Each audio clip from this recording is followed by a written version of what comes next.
medida provisória estende o prazo de pagamento do auxílio-doença ao trabalhador para acompanhar o tempo de espera pela perícia do INSS. O relator da MP, deputado Fernando Rodolfo, do PL de Pernambuco, está aqui no Palavra Aberta para explicar essa alteração nas regras. Deputado, o que essa modificação vai beneficiar o trabalhador brasileiro? Olha, essa é uma modificação importante, né? Ela começa discutindo a questão do 13º, porque você sabe que hoje o pagamento do 13º salário aos beneficiários de auxílio, de algum auxílio do INSS, da aposentadoria, esse pagamento ele é opcional do presidente da República que está no cargo. Ele pode, por decreto, determinar ou não, né? Então, o governo atual manda para o Congresso uma medida provisória tornando lei esse pagamento. Então, o nosso relatório foi no sentido de aprovar esse entendimento, porque a gente consegue, a cada ano, no mês de agosto, com a antecipação de metade do 13º, injetar na economia brasileira cerca de 20 bilhões de reais, né, garantindo esse benefício do abono salarial como lei. Ou seja, vai ser permanente. Seja quem for o presidente da República, não vai precisar mais, mais de decreto, né? Então, ela chega à casa com essa intenção. No nosso relatório, nós ampliamos essa medida e trouxemos uma inovação, né, que já era uma discussão que vinha sendo travada aqui na Câmara dos Deputados, de aprimorar a legislação no sentido de diminuir a dificuldade para o trabalhador que precisa recorrer ao INSS quando ele sofre algum tipo de acidente ou quando ele é acometido por uma enfermidade. Você sabe que a partir do 15º dia, a partir do 16º dia de afastamento, né, a empresa para de pagar o salário do trabalhador e ele precisa ir ao INSS pedir uma perícia. Porque aí quem passa a pagar é a Previdência. É a Previdência. Acontece que quando ele chega ao 15º dia de afastamento e precisa ir a uma agência do INSS solicitar a perícia demora algo em torno de 40 dias para ser realizada. E aí, durante esses 40 dias, o funcionário está sem receber o salário, porque nem a Previdência paga, uma vez que ainda não foi feita a perícia, sim, e nem a empresa paga. Quer dizer, a partir do 16º e até o final da perícia, ele fica sem nada. Ele fica sem nada. E aí, corre o risco de chegar na perícia e a perícia concluir de que ele está apto ao trabalho, né? Mas, olha, o INSS não vai pagar, porque você pode trabalhar. Aí o trabalhador faz o quê? Volta para a empresa. Quando chega lá, visivelmente, ele não tem condições de trabalhar. O patrão diz, não, aqui você não pode ficar, não tem condições. Aí vai para uma outra perícia. Então a modificação que vocês fizeram é para solucionar isso. Enquanto isso, o trabalhador vai sofrendo, vai ficando sem receber. E aí a nossa relatoria vem para corrigir esse problema, né, para diminuir essa dor de cabeça do trabalhador. A gente está estabelecendo no texto que a empresa vai continuar pagando o salário do trabalhador, mesmo quando esse afastamento dele for superior a 15 dias. A empresa vai continuar pagando. Em troca disso, a empresa terá uma compensação tributária. O valor que ele pagar, o valor que o patrão pagar ao funcionário afastado, ele terá esse valor deduzido nos impostos devidos à União. Então, é uma medida que ajuda o trabalhador, porque tira dele essa burocracia da Previdência, né, de marca perícia, deixa de receber. É bom para o patrão, porque ele passa a ter um acompanhamento maior do seu funcionário, não vai ter prejuízo para o patrão, e ele pode fazer essa própria perícia com os médicos da empresa dele ou médicos de uma clínica, médico do trabalho de uma clínica conveniada. Então, quer dizer, o trabalhador nem precisaria fazer a perícia do INSS? Como é que é a modificação para isso? Até 120 dias ele não precisa fazer a perícia do INSS.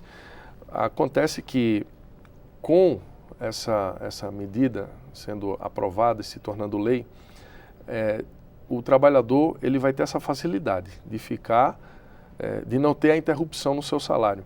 Mas a empresa precisa comunicar ao INSS que está com o trabalhador afastado, até porque ela precisa ter o trâmite legal para poder solicitar a dedução de imposto. Né? Então, como é que a empresa vai pedir a dedução do imposto de um trabalhador afastado se o INSS nem tem conhecimento? A empresa tem que comunicar ao INSS que está acontecendo esse procedimento. Agora, qualquer empresa, não.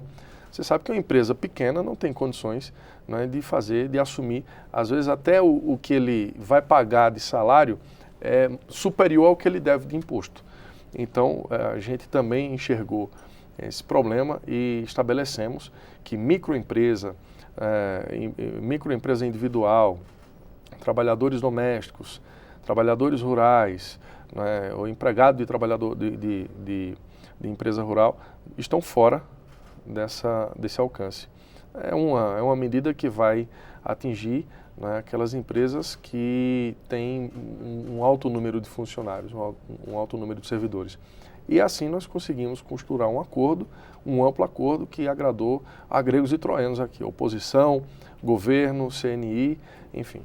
E essas empresas teriam, então, a opção de montarem um departamento médico, um local específico para fazer essa perícia. As grandes empresas, elas já têm que ter um médico do trabalho. Não é? As empresas que não têm um médico do trabalho, elas podem fazer um convênio com a clínica.